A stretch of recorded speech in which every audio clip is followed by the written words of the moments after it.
Jeg har været inde og se jeres jobopslag inde på Fashion Forum, og der så jeg ligesom min chance til at få lov til at søge mit drømmejob. Jeg vil starte med at fortælle lidt om mig selv. Jeg er 26 år gammel. Jeg er lige nu butikschef ude i Only på Fisktorvet. Jeg har været butikschef i en del år efterhånden. Udover butikschef og udover tøjbranchen har jeg været ude og prøve telesalg. Det var ikke rigtig noget for mig, men jeg fandt ud af, at det her med talegaver, det har jeg i orden. Og det her med det opsøgende salg, det kunne jeg også finde ud af. Med at afslutte et salg, det var også helt i orden. Det eneste, der ikke var i orden, det var, at jeg savnede min kundekontakt. Jeg savnede det, der gjorde mig glad. Jeg savnede det, der inspirerede mig, netop tøjet.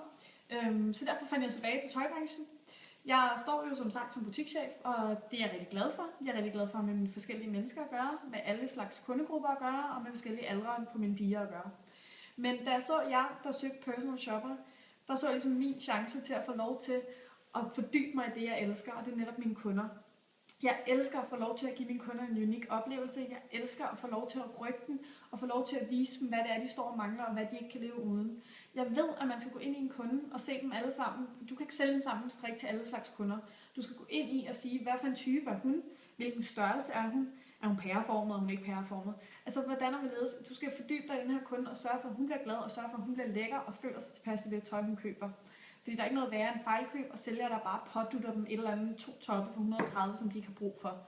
Jeg elsker at gøre kunden den ekstra service ved at sørge for, at hun får den blazer, hun ikke vidste, hun manglede, men som hun nu bruger til alting.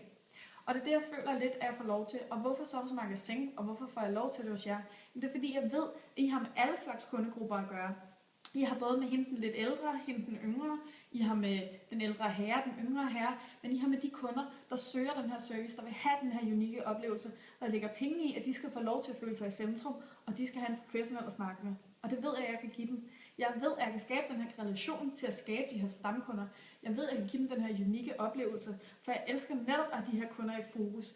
Jeg ved, at jeg er god til at relatere med kunder, netop fordi jeg kan se det på de stamkunder, jeg har bare den dag i dag, og jeg kan se det på mine tal.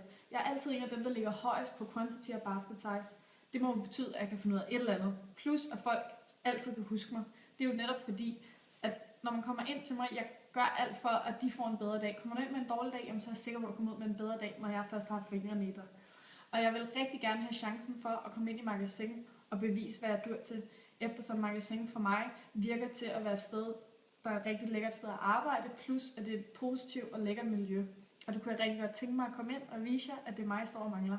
Så hvis I gider at ringe tilbage, så kommer jeg.